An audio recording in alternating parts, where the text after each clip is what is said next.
D'ailleurs, bon, je vais vous le dire en hébreu, hein. Yod et Vavé Eloheinu, Yod et Vavé Echad. Yod et Vavé, et alors je l'épelle en fait. Je ne le prononce pas parce que c'est le nom qui a été révélé à Moïse dans le buisson ardent. Ça se trouve, ça se passe ici, hein, où Dieu révèle son nom. Je suis qui je suis qui je serai, que c'est intraduisible. Hein. C'est un nom qui désigne Dieu comme étant l'être absolu. L'être absolu et tout-puissant. Et donc je l'ai appelé Yod et Vavé Echad, Yod et Vavé Elohim. Les Juifs ne le prononcent jamais. Quand ils rencontrent ce nom divin que j'ai écrit là au centre du triangle, ils disent le Seigneur. Mais ils ne prononcent pas le nom qui est là. Parce que s'il est imprononçable, on ne peut pas mettre dans notre tête Dieu. Hein. Dieu nous dépasse complètement. Voilà. Donc voilà, révélé à Moïse. Et à partir de là, donc, ça va être l'unicité de Dieu. Dieu est un.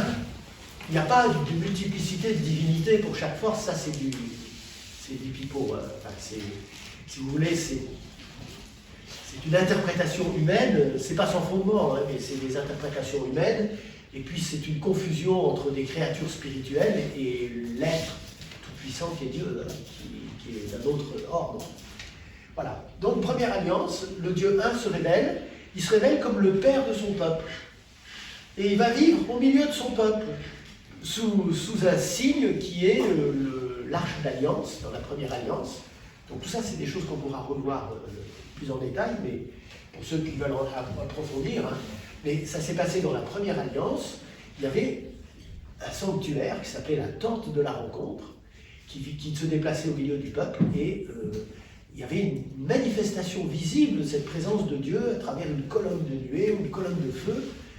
Et cette présence de Dieu, qui a été visible pendant les 40 années où ils étaient dans le désert, elle va quelquefois se manifester à Jérusalem, au-dessus du temple qui va être construit, lui, à l'époque des rois. Vous voyez là, j'ai mis au-dessus du triangle, vous voyez les juges, et puis Saül, David, Salomon.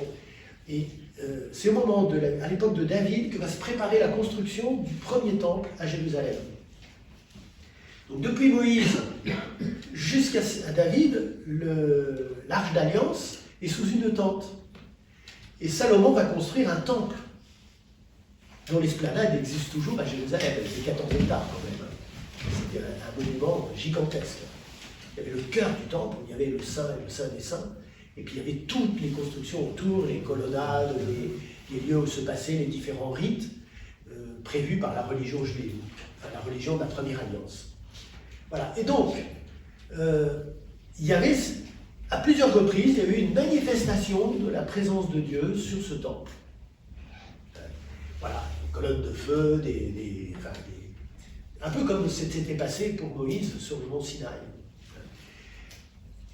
Et donc, Dieu est entré en relation avec les hommes, il s'est fait proche d'eux, et là, on en était là, c'était l'incarnation, Jésus qui devient homme, enfin le Fils qui devient homme. Ça, c'est une question délicate, parce que, vous voyez, c'est pas un homme qu'on va diviniser, c'est pas ça. C'est Dieu qui va épouser la nature humaine, c'est-à-dire il s'intègre dans l'histoire, il va entrer lui-même dans l'histoire. Il va demander à cette petite Marie là, de Nazareth l'autorisation de former son humanité en son corps. Donc là aussi, il réhabilite la femme. Hein, parce que je peux vous dire que dans la mémoire collective de l'humanité, hein, la femme, elle est la faute de tout, elle est la cause de tous les problèmes. Hein. Et la Bible dit aussi, hein, c'est par la femme que le Satan a fait tomber l'homme. Donc, vous voyez, il y a une vision négative, et qu'est-ce que Dieu fait? Il va réhabiliter la femme en créant Marie. Hein. Chef-d'œuvre de la création. Il n'y a rien au-dessus de Marie, en dehors de l'humanité de Jésus. Quoi. Et voilà, elle est la femme, avec un grand F. À plusieurs reprises, Jésus l'appelle comme ça, d'ailleurs. Vous voyez? Alors, aux noces de Cana, il appelle sa mère femme. Que me veux-tu? Mon heure n'est pas encore venue. Et en fait, ils sont complices tous les deux, parce qu'elle sait parfaitement pourquoi son fils est là. C'est pas un fils venu naturellement, il a été donné par Dieu. Elle a conçu de l'Esprit Saint, c'est-à-dire que voilà, c'est un miracle qui s'est produit en elle, Elle a donné la vie sans relation avec un homme. Parce que cet enfant ne vient pas de l'humanité, il vient de Dieu. Voilà. Et enfin, on y reviendra. Donc il s'est fait homme, et puis Dieu a-t-il sauvé l'homme? C'est ce que je vous ai dit et introduit avec le texte d'Isaïe. Et ensuite, il y aura encore des questions à aborder. Est-ce que Dieu accompagne l'homme? C'est le temps de l'Église. Et puis, est-ce que Dieu accueille l'homme auprès de lui? Eh bien, écoutez, ça, si vous voulez savoir ça, vous venez à la conférence que je vais faire cet après-midi de Carême. Donc, voilà. Dieu a fait de merveilleuses promesses à l'homme. Voilà. Donc, Dieu a créé l'homme à son image et ressemblance, comme un membre de sa famille.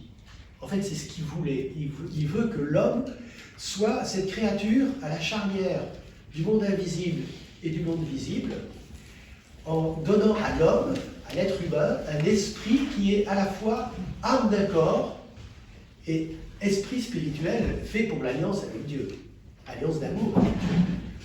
Ça, c'est le projet initial de Dieu. Avec lui, Dieu va entretenir une relation paternelle. Il vient s'entretenir avec lui à la prise du jour, nous dit la Bible au début de la Genèse. Et cette intimité va être brisée par la désobéissance de nos premiers parents. Le couple à l'origine de l'humanité va tomber, entraîné dans la désobéissance par les anges qui se sont révoltés contre le plan de Dieu. La peur de Dieu s'installe dans leur cœur. Parce que ça, c'est la première conséquence du péché, c'est la peur. C'est exactement comme les petits-enfants, il y a ceux qui sont parents parmi vous, vous avez expérimenté ça, quand ils ont fait une bêtise, vous voyez tout de suite qu'ils ont fait quelque chose qui ne va pas, parce qu'ils ont un comportement, bon, sauf s'ils deviennent tordus, parce que ça arrive aussi. Mais en tout cas, ils ont un comportement, la première fois qu'ils font une grosse bêtise et qu'ils savent que c'est une bêtise, ils ne sont pas fiers. Quoi. Donc vous voyez bien qu'il y a quelque chose qui ne va pas. Quoi. C'est à fait. Il y a un problème. Bon, voilà. Donc la peur s'installe dans leur cœur, ils se cachent parmi les arbres du jardin à l'approche du Seigneur. Donc Dieu va prendre acte de cette situation. Vous voyez, Dieu, c'est pas un père fêtard qui va tout de suite taper son gamin et dire « Ah, tout à fait », etc. Donc, il va l'éduquer, mais il va prendre son temps. Rééduquer l'humanité. Donc, il les chasse du paradis terrestre, évidemment, cette situation particulière, cet état particulier de l'homme où il était en alliance d'amour avec Dieu, où il ne devait pas connaître la mort, il ne connaissait pas la souffrance, etc. Il perd ça. C'est représenté symboliquement par le fait d'être chassé du paradis terrestre. Et Dieu va faire mieux que ça, il va fermer les portes. C'est-à-dire qu'il va faire en sorte que l'homme ne puisse pas entrer en relation avec le monde invisible parce que c'est très dangereux. C'est très dangereux le monde invisible. Voilà. Il prend acte de cette situation, mais il fait une promesse. Je mettrai une hostilité entre toi et la femme, entre ton lignage et le sien. Il t'écrasera la tête et tu l'atteindras au talon. Dieu dit ça en s'adressant au serpent, enfin au Satan. Je vois qu'il y a encore quelqu'un qui arrive. Voilà, alors, Dieu va préparer son retour auprès de l'homme. Et le but de la première alliance, dont on a déjà parlé au chapitre 2, là, est de préparer le retour de Dieu au milieu de son peuple.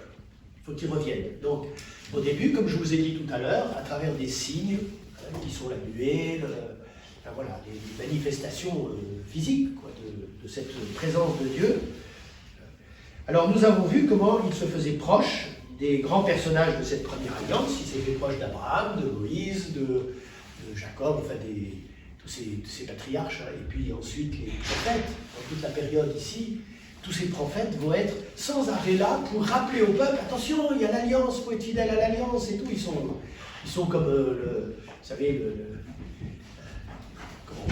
qui titille le peuple, qui se rapproche, qui s'égare pas, parce que il faut être aussi lucide sur la grandeur des civilisations dans lesquelles ils sont. L'Égypte, c'est une très grande civilisation. Donc, ils ont été fascinés par l'Égypte. Ils ont envie d'y retourner.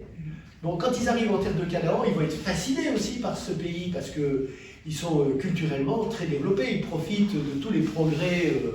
Alors, bon, il n'y a pas la science technique comme on a aujourd'hui, c'est autre chose. Mais ils avaient déjà une science pratique très avancée. Et c'était séduisant. Ils avaient aussi des cultes, alors eux qui étaient sataniques, hein, avec des multitudes de sacrifices humains. C'était horrible. Voilà. Et malgré ça, ils vont être séduits par ça. Il va falloir sans arrêt que les prophètes soient là pour les ramener, leur rappeler à la fidélité à l'alliance, pour qu'ils ne se laissent pas entraîner dans ce paganisme qui avait des côtés fascinants, séduisants. Voilà. Donc ça, c'est la première alliance, va faire ça. Il a établi sa demeure.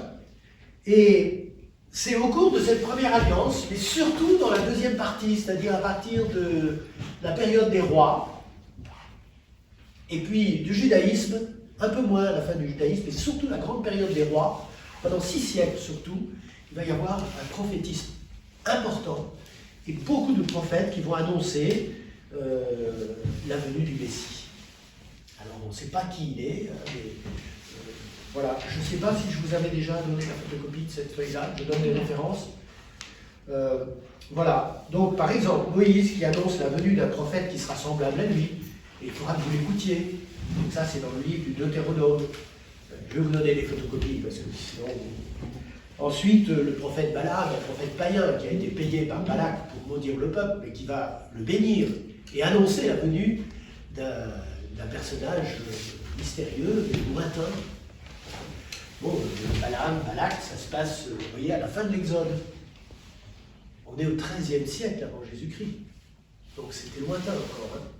Mais l'espérance était là. Nathan, le prophète de David, qui annonce une descendance à David et qui va construire une maison et une royauté qui subsistera à jamais. Alors Nathan, moi David, vous voyez, et David, il va interpréter ça en disant, eh bien, c'est pas moi qui vais construire le temple, ce sera mon fils. Donc il prépare tout pour que son fils, Salomon, puisse construire le temple. Mais en fait, c'est une prophétie qui est à deux niveaux, si vous voulez. Effectivement, dans la première alliance, Salomon va construire le premier temple, mais Jésus est le vrai temple de Dieu. Et quand Jésus va commencer sa vie publique, le premier acte spectaculaire qu'il va accomplir est raconté par Saint Jean. Geneviève, tu sais de quoi je fais allusion? Je vous écoute. Ah non, mais je vois que tu as compris de quoi il s'agissait. C'est qu'il va chasser les vendeurs du temple. Hein, et il va le faire de manière fracassante. Hein, c'est-à-dire que, vous savez, Jésus, charpentier, hein, il faisait plus d'1,80 m, ce qui était grand pour l'époque. Hein. Donc, il en imposait. Il fait un fouet avec des cordes et il commence à chasser les vendeurs du temple, les changeurs, Alors les vendeurs du temple, c'était les brebis, les bœufs et tout ça. Ils vendaient tout ça dans les cours du temple. Hein. Je vous ai rappelé tout à l'heure 14 hectares, c'est grand. Hein. Voilà, donc il y avait de l'espace. Mais Jésus manifeste la désapprobation de Dieu par rapport à ce commerce, qui était un commerce scandaleux. Voilà, enfin, bon, je ne rentre pas dans les détails. Mais toujours est-il que, à la fin, les gardes, la police du temple vient et me dit ben, de quel droit tu fais ça? Et ils répondent, détruisez ce temple et en 3 jours je le rebâtirai. Détruisez ce temple, en 3 jours je le rebâtirai. Et alors les apôtres font la réflexion et disent, après sa résurrection, ils ont compris que s'il parlait du temple de son corps. Parce qu'au moment du procès, ça va revenir cette histoire. On va le condamner parce que, ouais, cet homme, il a dit, détruisez ce temple, dans 3 jours je le rebâtis. Voilà. Travaux, vous voyez, Astérix, là. Construit, là. Le panier de... On n'a rien de temps, hein. Potion magique. Voilà. Mais Jésus, c'est bien mieux que la potion magique, il ressuscite son corps. Il sort vivant du tombeau. Ça, qui est capable de faire ça? Dieu seul. Le maître de la vie. Seul lui peut donner sa vie et la reprendre quand il veut. C'est ce que Jésus va faire, il va donner sa vie et la reprendre quand il veut. Voilà, donc, je continue. Alors, Isaïe précise qui sera ce descendant.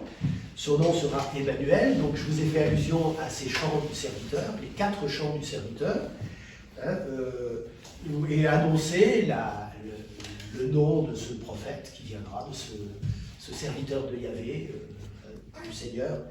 Voilà, et il s'appellera Emmanuel. Et de fait, dans l'évangile de Saint Matthieu, ça nous est rappelé. L'évangile de Saint Matthieu nous dit que l'ange demande à Joseph de l'appeler Jésus, Mais c'est l'accomplissement de la prophétie de l'Emmanuel. Donc Jésus, il a deux prénoms en fait. Et c'est intéressant parce que en hébreu, Yeshua, ça veut dire le Seigneur sauve, et Immanuel, ça veut dire Dieu avec nous. Donc là, c'est tout un programme. Hein. Jésus, c'est Dieu avec nous, et il est le sauveur du monde. Il est le sauveur de l'humanité. Voilà, donc les prophéties d'Isaïe. Et enfin, j'en cite encore une, Daniel, qui précise le temps de la venue du serviteur. Alors c'est un peu compliqué, là, les 70 semaines d'année. Et donc, ce qui fait que lorsque Jésus arrive, lorsque Marie est enceinte et qu'elle va mettre Jésus au monde, il y a une attente dans le peuple, parce que tout le monde connaît ces prophéties et ils disent mais c'est le temps, il doit arriver. D'ailleurs, il n'y a plus de prophètes depuis 2 siècles. Et puis, le sceptre est sorti de la main de Judas, donc c'est-à-dire qu'ils étaient sous domination romaine. Hein. C'est un procurateur romain qui avait l'autorité civile. Donc, dans le peuple, il y avait un espèce de pressentiment que c'était le temps, il va arriver. Ce qui fait que quand Jean-Baptiste se manifeste au bord du Jourdain, c'est l'enthousiasme dans le peuple. Les gens viennent en foule pour se faire baptiser parce que Jean-Baptiste dit « Ça y est, il est là, il est au milieu de vous, vous ne le connaissez pas, mais il est déjà là !» Il fallait oser le faire. Hein. Il fallait vraiment qu'il soit porté par l'Esprit Saint pour annoncer ça, parce qu'il ne savait pas où était Jésus. Voilà. Il va le connaître quand il va venir au Jourdain, il va se faire baptiser par lui. Voilà, donc Dieu réalise sa promesse et on est devant une question difficile. C'est celle-ci, là, la question, c'est un Dieu qui se fait homme. C'est la question qui scandalise particulièrement et ça a été une pierre d'achoppement. Vous savez ce que ça veut dire, une pierre d'achoppement? C'est une pierre contre laquelle on trébuche et qui fait tomber. Depuis le début de l'histoire de l'Église, pas tout au début, parce que tout au début, les chrétiens étaient tellement persécutés qu'ils avaient d'autres chats à fouetter que de se poser la question de qui est Jésus. Voilà, il fallait qu'ils tiennent dans la foi et qu'ils résistent aux persécutions et qu'ils soient fidèles et puis qu'ils expérimentent aussi la puissance de Dieu en eux au cœur même de la persécution. Voilà. Et de fait, ils vont aller avec le sourire aux lèvres et en chantant des hymnes martyrs. Ça va drôlement interpeller les Romains qui les persécutent. Enfin, c'est incroyable. Ils continuent à chanter, ils vont être broyés par les bêtes, ils sont encore à chanter des hymnes. Vous ne comprenez pas, hein. Ils sont fous. Et ça, vous allez l'expérimenter dans toute l'histoire. Je pense aux martyrs du Japon, par exemple. Même chose, hein. Ils sont sur leur croix, puis ils chantent des hymnes, ils chantent des psaumes, ils sont crucifiés comme Jésus. Hein. Donc là, les persécuteurs ne comprennent pas, quoi. Ils finissent par être tellement exaspérés par ça qu'ils les achèvent. Alors, on n'a rien de temps, un coup de lance, d'épée. Donc, voilà. Alors, c'est une vraie question et elle va devenir un problème dès le IVe siècle avec l'arianisme, c'est-à-dire, il y a un théologien qui s'appelle Arius et qui va commencer à dire mais c'est pas possible, il ne peut pas être à la fois homme et Dieu. Alors, c'est un homme adopté par Dieu ou c'est Dieu qui prend l'apparence d'un homme. Enfin, vous allez avoir toutes les nuances d'hérésie, de fausses révélations qui vont diviser l'Église à tel point que dès le 5e siècle, quand saint Augustin fait le point, il y a déjà 300 sectes.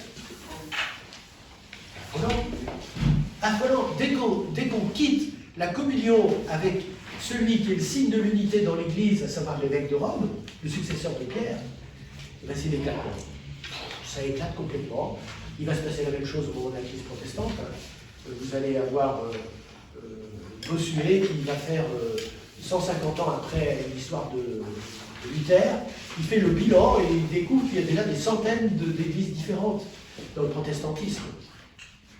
C'est comme ça. Quand on perd la communion avec l'évêque de Rome, même s'il a eu dans l'histoire, ils n'ont pas toujours été des gens impeccables, hein, du moral. Mais ils ont cette grâce d'être le signe de l'unité de la foi.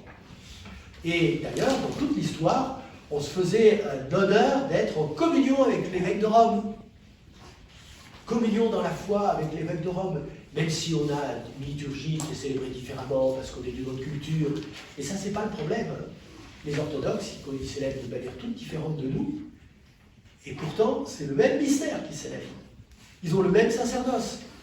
Ils ont les mêmes sacrements. Voilà, il y a vraiment une unité. Le problème, c'est qu'on trébuche sur cette question de « Ouais, mais l'évêque de Rome, pourquoi c'est lui qui doit être le signe de l'unité ?» Enfin, des disputes.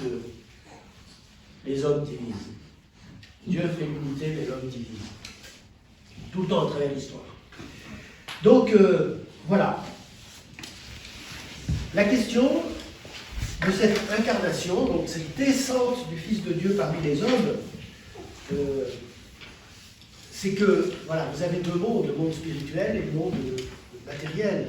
Alors, ces deux mondes s'interpénètrent.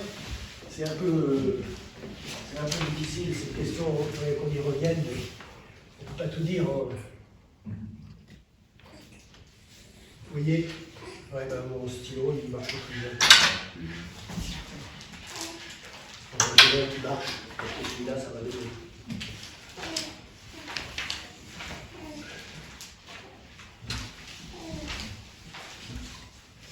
Voilà, l'homme est ici. Ici, c'est le monde invisible. Je vais appeler ça le ciel. C'est le monde des esprits.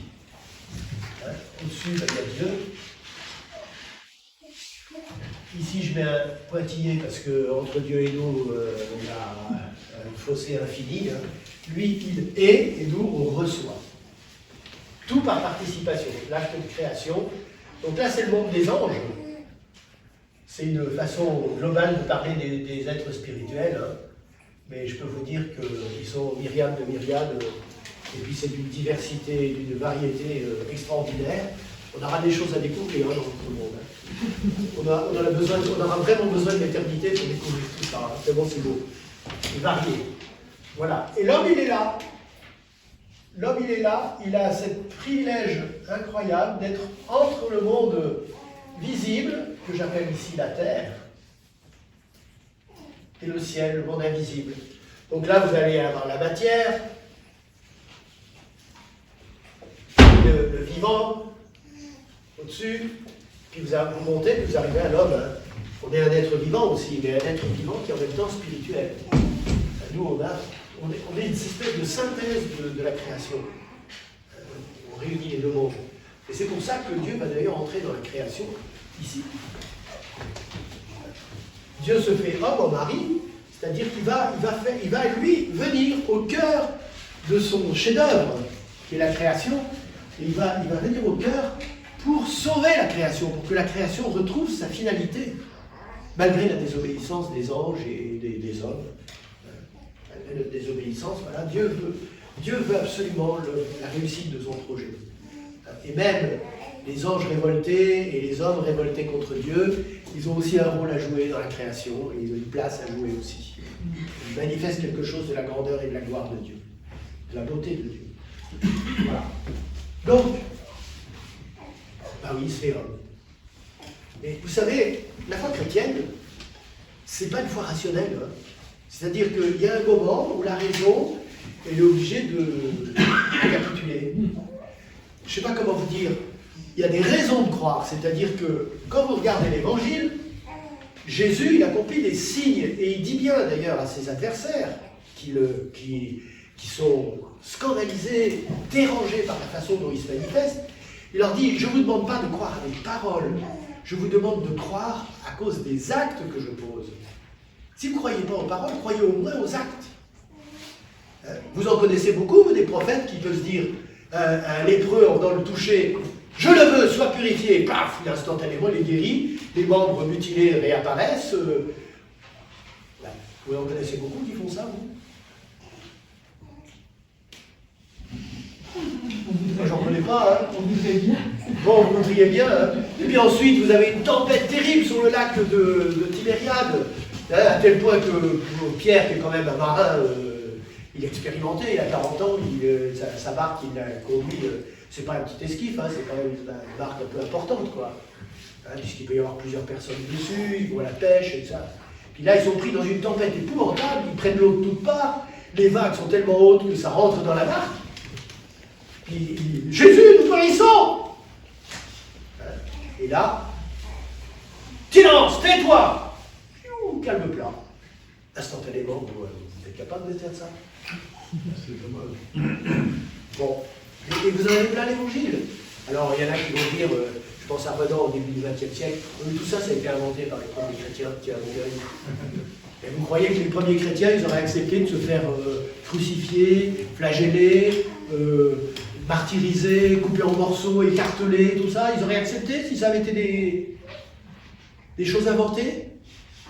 Ils étaient proches du début. Hein, on ne va pas nous raconter des histoires sur ce qui s'est passé au XXe siècle. Hein. On connaît l'histoire, on sait bien ce qui est arrivé, on a entendu nos grands-parents nous en parler. Hein. Ben, c'était comme ça pour les premiers chrétiens. Donc ils savaient qu'ils pouvaient faire confiance, ça s'était fondé leur foi. Ça tenait la route. Hein. Vous voyez, puis c'est même pour nous, hein, c'est quelque chose de solide, parce que quand vous regardez, vous allez à l'église de Saint-Marcel, vous connaissez Saint-Marcel, de l'autre côté du... Allez-y à l'église de Saint-Marcel, sur la gauche, derrière le baptistère, vous avez la filiation, comment la foi est arrivée. C'est la 2e ou 3e génération hein, qui est devenue chrétienne ici, Saint-Marcel, milieu du 2e siècle.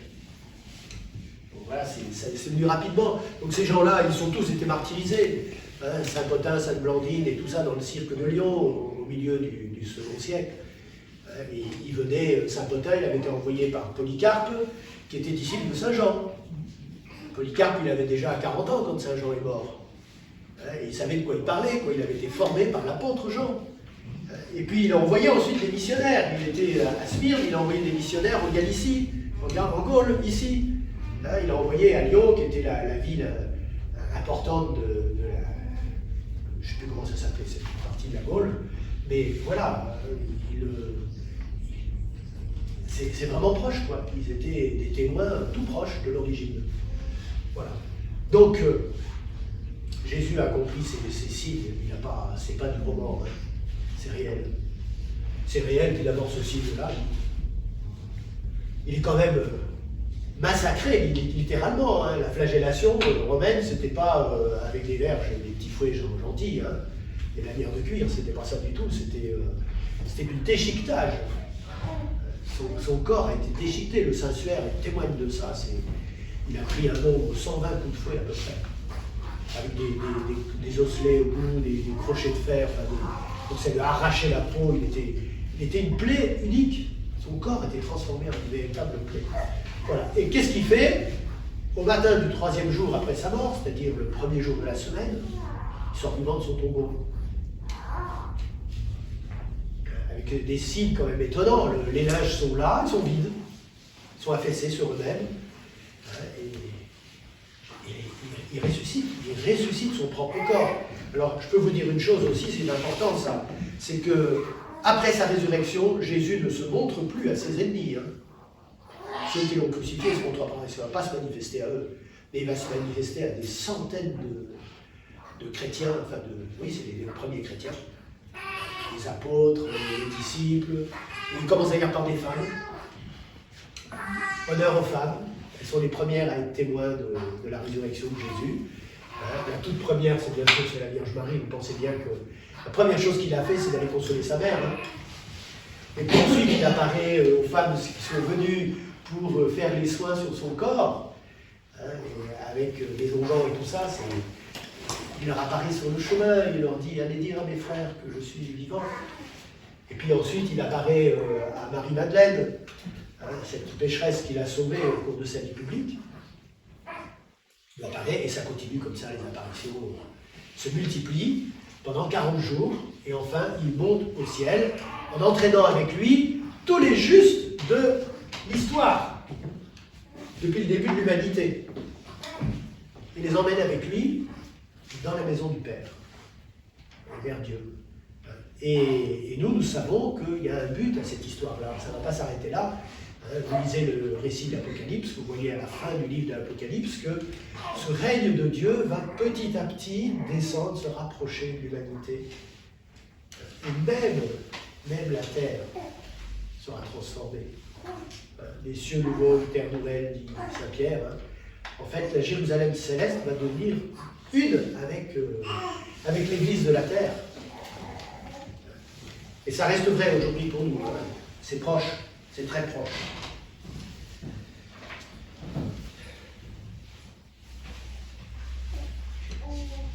Voilà.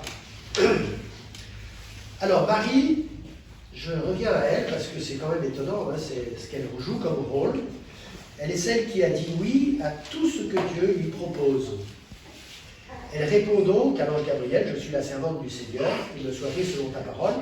Donc ça, vous verrez, c'est dans Saint Luc, l'évangile de Saint Luc, hein, où il y a le récit de l'Annonciation, qu'on reprend plusieurs fois dans la liturgie au cours de l'année, hein, tellement important.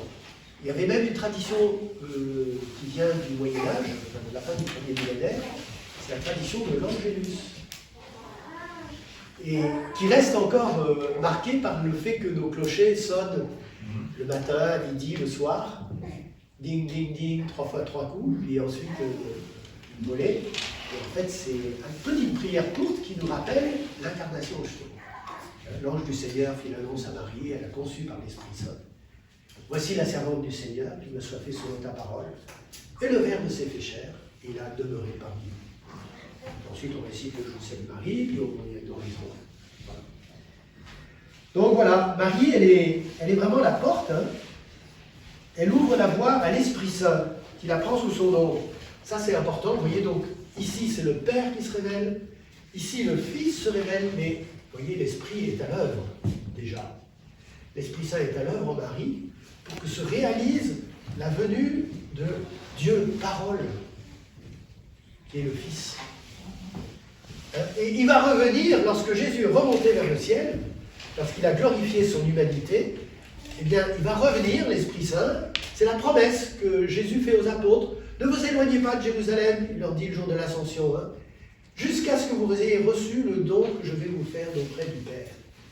Et donc Jésus remonte au ciel, le Père et le Fils envoient ensemble l'Esprit Saint qui va descendre sur la petite communauté primitive au Cénacle, sont réunis autour de qui? De Marie. Et oui, autour de Marie. En fait, Marie, elle est déjà remplie de l'Esprit Saint. Elle va encore recevoir ici pour une nouvelle mission qu'elle va exercer auprès de l'Église. Comme elle a éduqué l'humanité du Fils de Dieu, elle va aussi éduquer l'Église naissante. Elle va accompagner de son amour maternel et puis de sa sagesse aussi, parce qu'elle était tellement remplie de la présence de Jésus. Hein. Elle a quand même porté pendant 9 mois le Verbe de Dieu. Elle a porté la parole de Dieu, pendant la sagesse de Dieu en elle, pendant 9 mois qui formait son corps en elle. Elle a vécu un état de communion avec Dieu absolument unique dans l'histoire. Donc elle est la plus apte à pouvoir accompagner l'Église dans sa naissance. Et ce qui est quand même remarquable, c'est qu'on voit que dans toute la tradition de l'Église, Marie a une place à part. Elle a une place à part. Elle a vraiment un rôle maternel qu'elle joue auprès de l'Église et auprès des chrétiens. Elle est la mère de l'Église. Et c'est Paul VI qui va la déclarer mère de l'Église. Elle a toujours été, mais voilà. Il y a eu des grands débats au Concile Vatican II là-dessus, entre les théologiens. Il y a eu des théologiens belges qui disaient mais il faut la proclamer co-rédemptrice de l'humanité. D'autres disaient mais enfin non, il y a un seul rédempteur, c'est le Christ. Oui, ben, Paul VI, il a contourné le problème, il a dit elle est mère de l'Église. Et il a institué une solennité le 1er janvier, Marie, mère de l'Église. Comme le 1er janvier, on a fait la fête toute la nuit, il n'y a pas beaucoup de chrétiens qui viennent à la messe du 1er janvier, alors que c'est aussi important que Noël, voilà, même plus important quelque part. Marie, mère de Dieu. Dieu s'est fait homme, il est venu vivre au milieu de nous, et celle qui a permis à Dieu de rentrer dans l'histoire, c'est Marie. Marie est la parfaite réponse de la création à l'initiative de Dieu. Elle n'a jamais rien refusé à Dieu. Elle a tout donné. Tout. Donc voilà, il faut l'aimer beaucoup. Hein. Parce que même pour nous, elle exerce une maternité avec chacun de nous. Et on n'est pas des étrangers pour elle. Hein. Elle nous connaît tous, personnellement. Et elle pleure quand on s'éloigne de son fils. Elle nous veut avec son fils. Parce qu'elle sait que c'est notre bonheur. On est fait pour ça. Voilà, alors Pentecôte, l'Esprit Saint descend. Et elle est là au milieu d'eux. Marie dit toujours oui, elle est sans cesse habitée par l'Esprit. La première chose qu'elle fait après l'annonce de la conception de Jésus, c'est d'aller voir sa cousine Élisabeth, vous savez.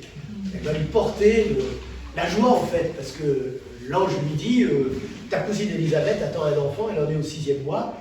Alors pour elle, c'est pas du tout, comment je pourrais dire, c'est pas je vais aller dire à ma cousine que je suis enceinte du Verbe de Dieu, pas du tout. D'abord au début de la grossesse, ça se voit pas. Hein.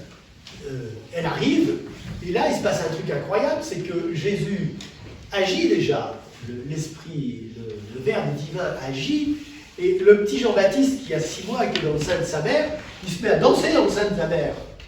Ah oui, il y a la vieille Élisabeth, elle a son fils qui il danse la Shabbat dans son sein. Et alors en plus l'esprit lui éclaire. Oh, qu'est-ce qui me vaut d'avoir la visite de la mère de mon sauveur? Marie, elle a dû se dire, comment elle le sait? Et d'ailleurs, c'est un peu ce qu'elle dit, hein, parce qu'Elisabeth lui dit, mais oui, quand ta salutation a frappé mes oreilles, l'enfant a tressailli dans mon sein. J'ai compris que tu étais la mère du Messie. Alors là, ça rassure Marie. Hein, elle se dit, ouf, mais si l'Esprit Saint s'y prend comme ça, donc j'aurais pas de problème avec Joseph. Bon, enfin, elle était un peu inquiète quand même, parce qu'elle demandait comment il allait le prendre. Hein, enfin, d'avoir eu ça, elle était confiante, complètement confiante, en se disant, l'Esprit Saint a fait comprendre à Élisabeth, bon, donc il fera comprendre aussi à Joseph. Bon, Joseph, il a eu son épreuve aussi. Le pauvre, il n'a pas dû comprendre ce qui se passait. Hein. Il a récupéré Marie. Voilà, donc c'est bon pour ça. Voilà. Donc Jésus a reçu la nature humaine de Marie et il va épouser notre vie d'une manière... vous avez entendu le texte que je vous ai lu. Il est discret, il n'est pas avec les grands, et c'est exactement ce qui va se passer. D'abord, il va naître à Bethléem, personne ne l'accueille parce qu'avec le recensement, tout est pris partout. Les familles ont accueilli leurs cousins, leurs parents. Il va naître dans une bergerie d'étable, quoi, dans un trou, dans une grotte. C'est là qu'il va naître, pas vu de personne, de manière miraculeuse. Il va être là. Joseph, lui, il va faire comme il peut, il aménage comme il peut, il essaie de fermer la porte, de faire du feu pour qu'il fasse un peu chaud, il prépare un berceau, il fait tout pour prendre soin de Marie et de l'enfant. Il va faire ça toute sa vie. Et l'enfant naît là, et puis quelques semaines après, il va le conduire au temple de Jérusalem, et là, ils vont suivre un rite qui est le rachat des premiers-nés. On a lu ça dans l'office, c'est dans le Deutéronome, je crois. Chaque premier-né doit être offert au Seigneur, consacré au Seigneur. Pour les animaux, il doit être offert en sacrifice, et pour les humains, il doit être racheté. On fait un sacrifice au temple pour racheter l'enfant, le premier-né. Voilà, donc ça va se passer pour Jésus. Et puis quelques semaines encore après, il y a des mages qui arrivent d'Orient, qui veulent voir le roi Messie qui est né. C'est l'angoisse. Et pas un roi, puisqu'il est né, il est où, qui est-ce? Donc grande surprise, grand émoi. Le roi Hérode, lui, la seule chose qu'il sait faire, c'est d'appeler les scribes et les pharisiens. Où est-ce que doit naître le roi Messie? Tiens, lui aussi, il se doute que le Messie était arrivé. Et alors, les grands prêtres, ils ne sont pas du tout opposés à ça. Les scribes disent, ah oui, mais s'il est né, il est né à Bethléem. Voilà, ils citent les Écritures. Bon, alors il convoque les mages, puis il leur dit, allez voir, si vous le trouvez à Bethléem, s'il est né, s'il est à Bethléem, donc allez voir, et quand vous l'aurez trouvé, vous devez me le dire, parce que je voudrais moi aussi aller l'adorer. Enfin voilà, je voudrais aller au ciné, quoi, pour débarrasser. Et alors on connaît la suite, hein, les mages vont, ils adorent Jésus, ils font leur cadeau, et puis les anges leur apparaissent la nuit, et leur disent, rentrez chez vous direct, ne repassez pas par Jérusalem. Et en même temps, l'ange prévient Joseph de fuir en Égypte. Donc il va connaître l'exil, pas très rigolo, hein, il est obligé de fuir son pays. Il connaît l'exil, enfant, et puis il va revenir à Nazareth à la mort d'Hérode. Donc c'est un petit enfant qui doit avoir 4-5 ans, il rentre à Nazareth, et à Nazareth, d'où vous venez? Vous sortez d'où là? Vous n'avez plus donné de nouvelles, hein? Donc là, c'est un retour un peu délicat, parce que la famille s'était vraiment inquiétée de savoir ce qu'ils étaient devenus. Hein. Parce qu'ils avaient entendu parler du massacre des enfants avec les haines. Pensez, c'est un fait divers qui a fait son bruit. Hein. Terrible comme fait divers, hein. Il y a eu des dizaines de morts. Donc là, les cruautés d'Hérode, elles faisaient le tour des chaumières. Hein. Et donc, ils ont pensé qu'ils étaient morts. Tous les trois, ils étaient désolés.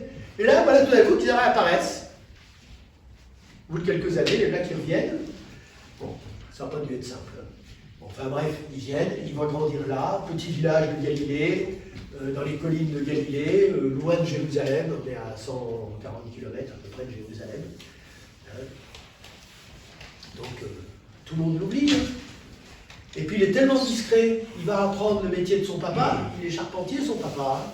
Mais il va apprendre le même métier, il va aller travailler avec son papa dans les chantiers, là, et il va l'exercer seul quand son père quitte cette terre, peu de temps avant sa vie publique. Hein. Et puis jusqu'au jour où, autour d'environ 30 ans, il commence sa vie publique, et il va commencer à se manifester. Voilà. Donc, que fait Jésus pendant sa vie publique? Quelques éléments. D'abord, il réunit des disciples. Il va au bord du Jourdain. Donc Jean-Baptiste, ça faisait déjà 1 an qu'il se manifestait. Les gens venaient à lui, ils se faisaient baptiser dans le Jourdain. Puis ceux qui avaient un peu de temps, ils restaient près de Jean-Baptiste. Puis ils disaient, Jean, parle-nous du Messie, qu'est-ce que tu sais, comment il va être, qu'est-ce qu'il va faire, apprends-nous à prier aussi. Enfin voilà. Et donc il fait des retraites, il prêche des retraites, si vous voulez, aux gens qui restent là. Et un beau matin, Jésus arrive. Et là, l'Esprit Saint lui avait révélé, celui sur qui tu verras descendre l'Esprit comme une colombe, c'est lui. Et effectivement, c'est ce qui va se passer. Il va reconnaître Jésus. Si bien que quand Jésus se met dans la file pour être baptisé comme les autres, il dit, enfin, ça va pas là. C'est moi qui ai besoin d'être baptisé par toi, c'est pas toi que je veux. Et Jésus lui dit, laisse faire maintenant. C'est ce qui convient.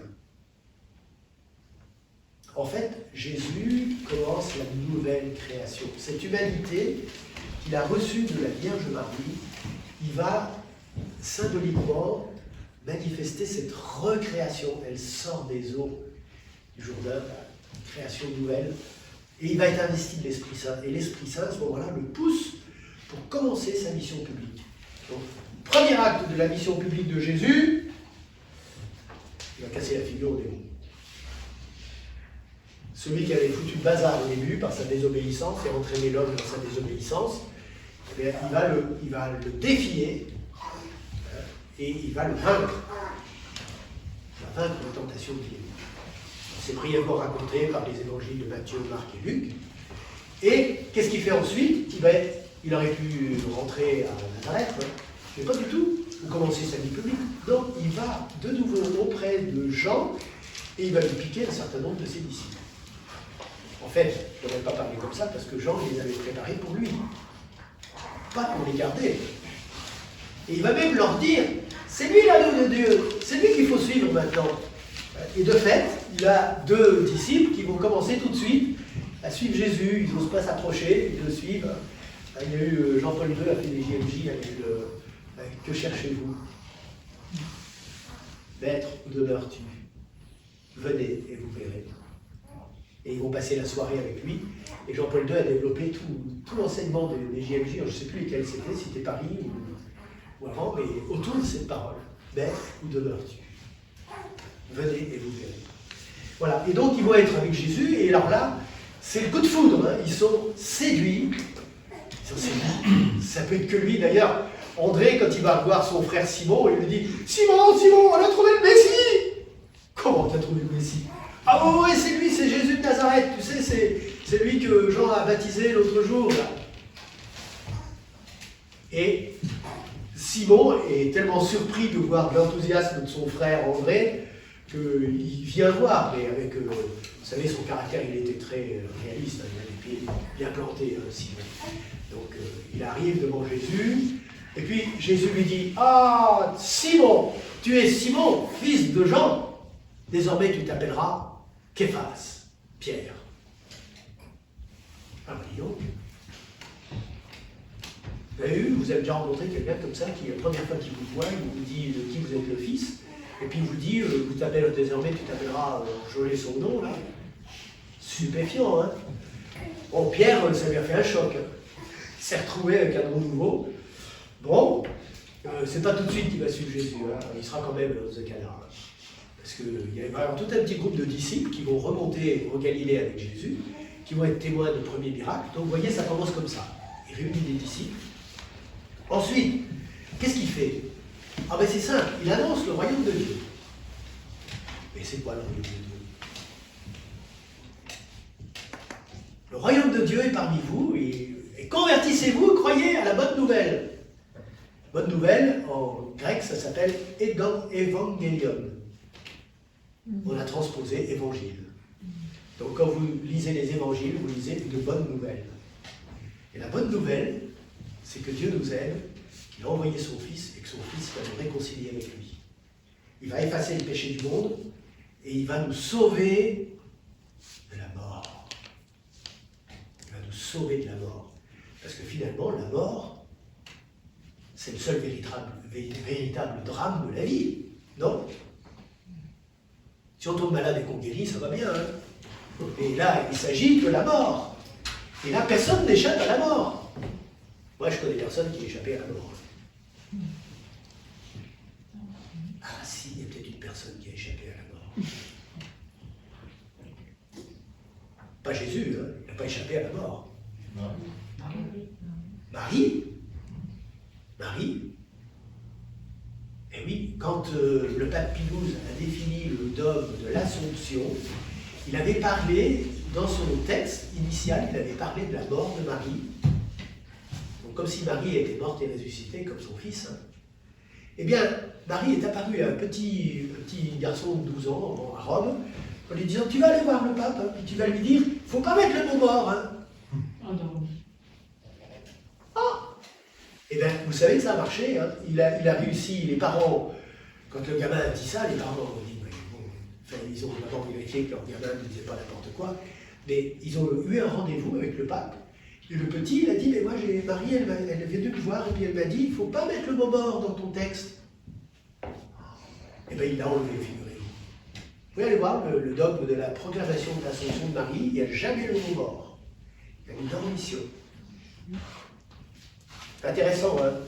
Donc voilà, elle fait exception. Hein. Et pourquoi? Parce qu'elle a justement été préservée de la faute originelle, ce drame du début qui a entraîné la mort pour l'homme, pour notre humanité, ben elle en a été préservée. Ce qui fait qu'elle est vraiment la réussite de toute la création. Hein. Parce qu'elle a été fidèle jusqu'au bout.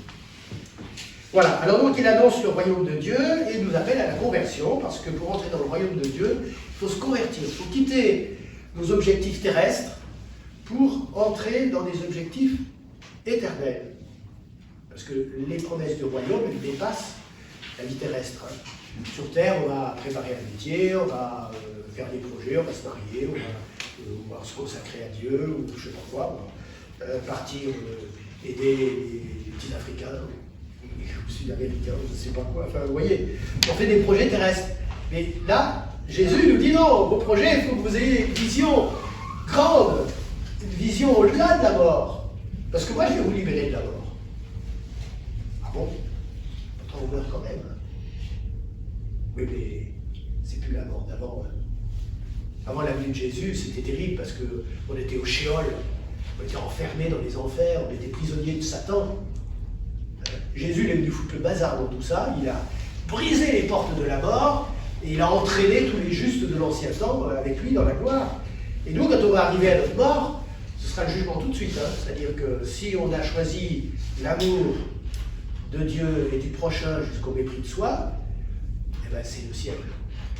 Si par contre on a construit sa vie autour de l'amour de soi jusqu'au mépris des autres, on va se servir des autres, même si on les aime relativement, parce qu'on les aime en fonction de soi, alors là, on se prépare à la mort éternelle. Puis au moment de notre mort, ce sera vraiment la mort. Voilà. Alors, donc Jésus nous avertit tout ça. Il nous dit, voilà, convertissez-vous, croyez au royaume de Dieu, et viser le royaume. Donc il va le montrer, il chasse les esprits mauvais, il guérit les malades, donc ça c'est des signes qu'il donne. Il va même réinterpréter ce qui a été donné, ce qu'il a inspiré à Moïse sur la montagne. C'est la première alliance, la loi de la première alliance avec le décalogue. Il va réinterpréter tout ça. Et Matthieu, qui était collecteur d'impôts, c'est-à-dire monsieur, comment ça s'appelle aujourd'hui, monsieur le précepteur des impôts, voilà. Donc c'était un homme rigoureux, et donc il va prendre des notes. Il va prendre des notes de la réinterprétation que Jésus fait de la loi de Moïse. Et c'est ce qu'on appelle le sermon sur la montagne. Ça commence avec les béatitudes, etc. Sermon sur la montagne, 5, 6, 7, chapitres 5, 6 et 7 de Saint Matthieu. Vous allez voir ce sermon sur la montagne, vous avez la relecture faite par Jésus de la loi ancienne. Et ça va très loin. C'est magnifique. Voilà. Alors, donc il réinterprète la loi, il donne la loi nouvelle, et alors, cette loi nouvelle, qui est fondée toujours sur le décalogue, il va la résumer en une seule loi, qu'il va donner à ses apôtres à la fin de leur vie, enfin à la fin de sa vie plutôt, au dernier repas qu'il fait avec eux. Après le dernier repas, avant de se rendre au jardin des Oliviers et d'être saisi par son agonie, il donne un dernier commandement à ses disciples. Je vous donne un ultime commandement, c'est de vous aimer les uns les autres. Comme moi je vous ai aimé, aimez-vous les uns les autres. Voilà, c'est vraiment le commandement de l'amour. La religion chrétienne, c'est la religion de l'amour.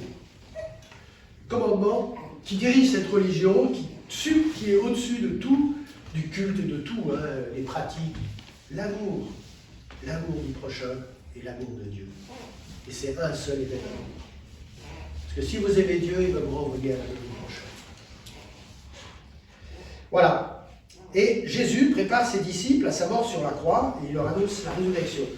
Alors là, vous touchez un truc, c'est que je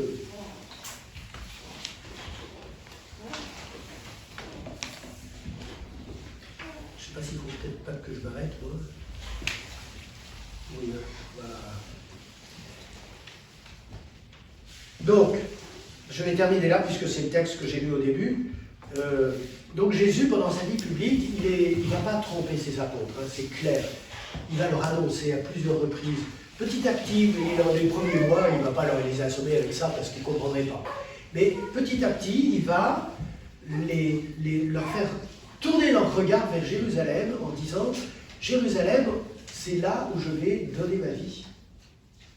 Vous verrez, je serai rejeté par les anciens, les chefs du peuple, je serai flagellé, crucifié, mais le troisième jour, je me relèverai d'entre les morts. » Alors bon, ils entendent ça, mais ils n'arrivent pas à accepter ça. Ça leur rentre là, puis ça ressort aussitôt, parce qu'ils ne peuvent pas comprendre ça. Jésus, il échappe tout le temps à ses ennemis, il manifeste sa puissance sans cesse avec des tas de signes. C'est pas possible qu'il se laisse faire par eux.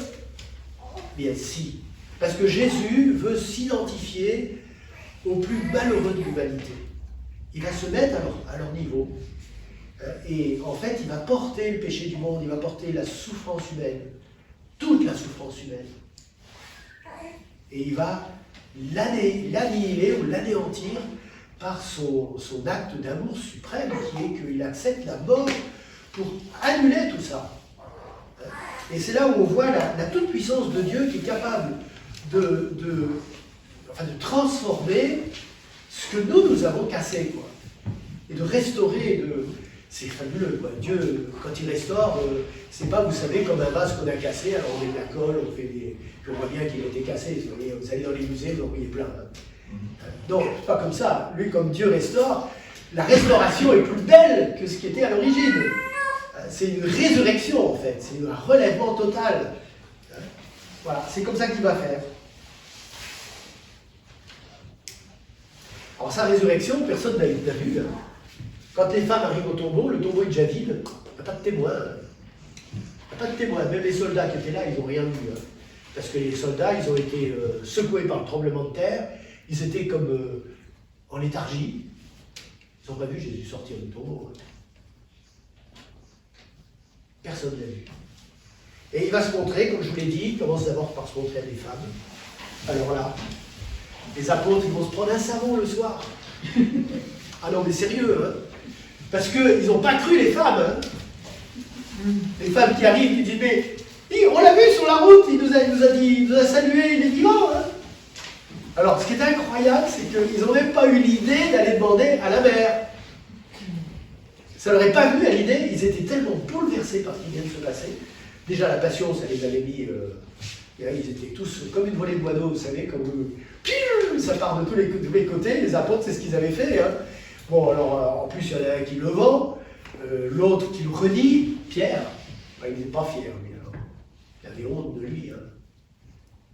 Si, je suis prêt à mourir avec toi, il avait pris d'épée avec lui.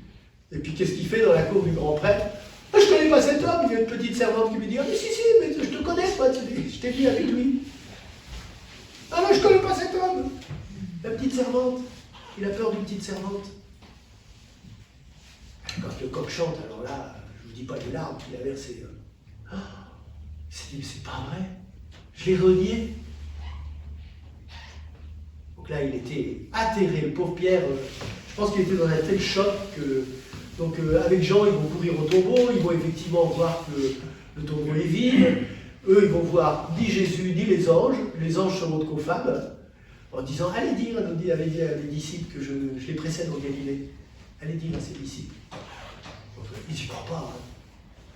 Ils n'y croient pas. Je pense qu'ils sont vexés. Ils sont vexés parce que Jésus il se montre aux femmes sur le chemin. Il va se montrer à Marie-Madeleine. Marie-Madeleine, il faut savoir que Jésus va chasser 7 démons de cette femme. C'est la femme qui est venue pleurer sur lui à ses pieds, chez Simon le pharisien, là, à Capharnaüm. Hein, elle a pleuré, elle a essuyé avec ses cheveux, mis du parfum sur les pieds de Jésus. Et les autres sont scandalisés, ces pharisiens qui étaient à table avec Simon. Ils disent, mais enfin, si c'était un prophète, il saurait bien qui est cette femme. Eh bien, elle, il se montre. Et non seulement il se montre, mais il lui donne une mission. Il lui dit, va dire à mes disciples, je les précède en Galilée, qu'ils aillent là-bas, c'est là-bas qu'ils me verront. Et on n'y a plus du tout. Vexé. Ils sont vexés. Je pense, on leur demandera quand on arrivera. Quels étaient leurs sentiments? En fait, ils étaient complètement déboussolés. Hein. Franchement, c'est tellement invraisemblable ce qui s'est passé que... Mais ils avaient oublié que Jésus leur avait dit que ce serait comme ça, quoi. Et alors le soir, quand il leur apparaît, d'abord il ne leur apparaît pas tout de suite, il apparaît d'abord à 2 disciples qui étaient sur le chemin d'Emmaüs, il va passer des heures avec eux, va marcher avec eux pendant 2 heures, hein, et il va leur expliquer les Écritures. Il fait la liturgie de la parole, là. Il commente les Écritures, puis quand il arrive à la maison, il dit « Ah, mais continue pas ton chemin, reste donc faire étape chez nous. Hein. » Et puis, en fait, il fait étape, il prend le pain, il prononce la bénédiction, il leur partage, il leur donne. Il renouvelle le geste de l'Eucharistie. Et là, à ce moment-là, ils ont compris. Ils viennent de marcher pendant 2 heures avec Jésus sans le reconnaître. Donc là, c'est un tel bouleversement qu'ils reprennent leur bâton, leur sac et tout, ils refilent à Jérusalem. Là, je peux vous dire, ils ont mis 2 fois moins de temps pour aller à Jérusalem. Ils y retournent en courant parce qu'il faut qu'ils arrivent avant la fermeture des portes pour annoncer aux apôtres, on l'a vu, il est vraiment vivant. Alors là, les apôtres, ils commencent à pleurer dans leur cœur en disant, et nous, alors on ne le voit pas. C'est à ce moment-là que Jésus apparaît. La paix soit avec vous. Et l'Évangile nous dit que Jésus leur reproche leur incrédulité. Alors il commence par se faire toucher par eux. Vous avez des doutes, mais venez, touchez-moi. Un fantôme n'a dit chair ni os, alors que moi j'en ai. Venez, approchez-vous, touchez-moi. Mais vous avez peur de moi maintenant? Vous étiez un peu plus audacieux que ça avant ma mort. Et mes disciples, là, ils faisaient la bise quand même. Non mais c'est vrai que c'est comme ça chez les héros. Hein, ils s'embrassaient. Là, ils n'osent plus s'approcher. Ils sont tout timides. Ouais, c'est Jésus ressuscité. Hein. Là, c'est plus le Jésus d'avant. Hein. C'est-à-dire que avant sa mort, il cachait sa divinité, et là, elle éclate. Donc, ils sont bouleversés, complètement bouleversés. Voilà. Ouais.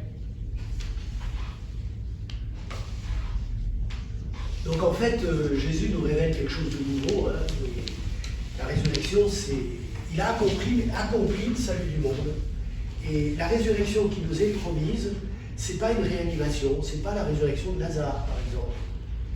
Même si c'est spectaculaire, hein, il ressuscite un mort qui est là depuis 4 jours dans son tombeau, qui est mort d'une maladie qui a fait que la corruption était rapide. Ça sentait déjà le corps en décomposition. Il a ressuscité, mais c'est pas ça. La résurrection de Jésus, c'est pas une réanimation. Il entraîne son humanité au-delà du voile de la mort. Il entre dans le monde nouveau. Donc avec Jésus, on a un lien charnel, je dirais, avec le monde nouveau. Tellement charnel que quand on communie, on reçoit le corps de Jésus en nous, le corps de Jésus glorieux dans le ciel. Donc la résurrection est déjà semée en nous. Voilà. Donc vous voyez la belle espérance qui est la nôtre. Voilà. Alors la suite, au prochain numéro, ce sera longue mission. Le 27 mars. Le 27 mars.